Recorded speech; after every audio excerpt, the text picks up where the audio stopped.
Alright guys, so I just want to throw together this video to kind of go over the one thing that's left me stranded, and this happened yesterday.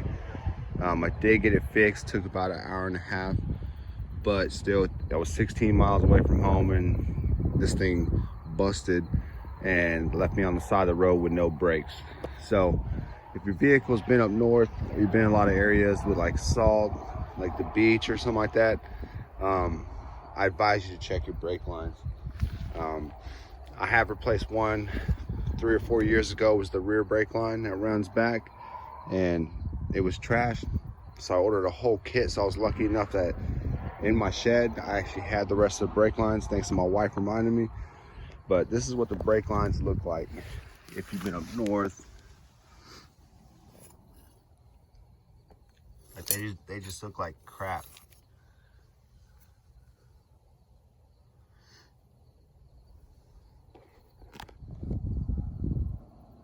So the reason I'm saying to check these is because they sit on top of the frame rails, and you know, if they're in like an area with a lot of like snow and salt, or the beach where there's a lot of salt too, they basically just collect rust, and there's not much you can do about it.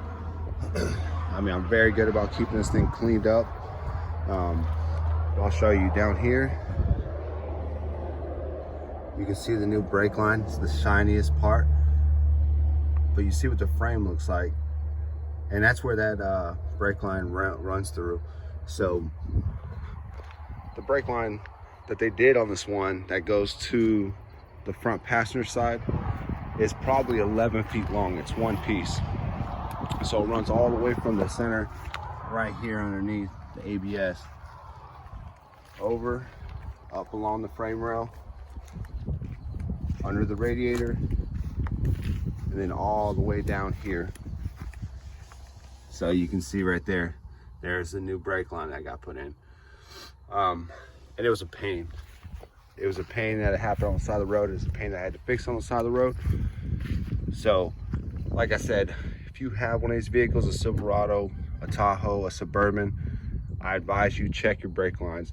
Check them along this driver's side frame rail, see how they look, and then crawl underneath your truck and check them at the module, or the ABS, because there's 5 ports there, and you'll see the line that runs to the back and sits along the axle, and then the 2 that run to the front.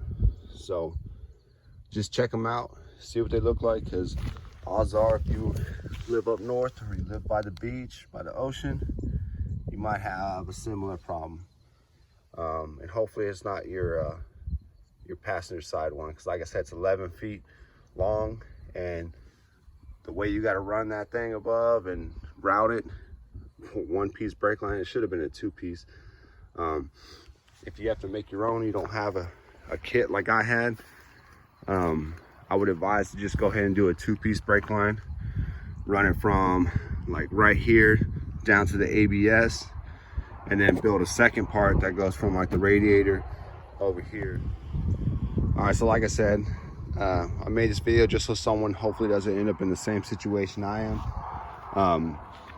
The way I found out is I was about to make a turn off the highway, and all of a sudden the pedal went to the floor, and oddly enough I was about to go pick up a trailer. So this happened right before I picked up a trailer, so I can consider myself lucky. But like I said, do yourself a favor and check those brake lines. That's something you definitely don't want to run into, and it could save your life if you're in the wrong place and that line all of a sudden busts. So like I said, do yourself a favor, check those brake lines, check the areas above the driver's side frame rail all the way to the ABS and back, because like I said, they sit on top of those rails and they just collect. They sit there and they start just rotting away pretty much. So hope this helps.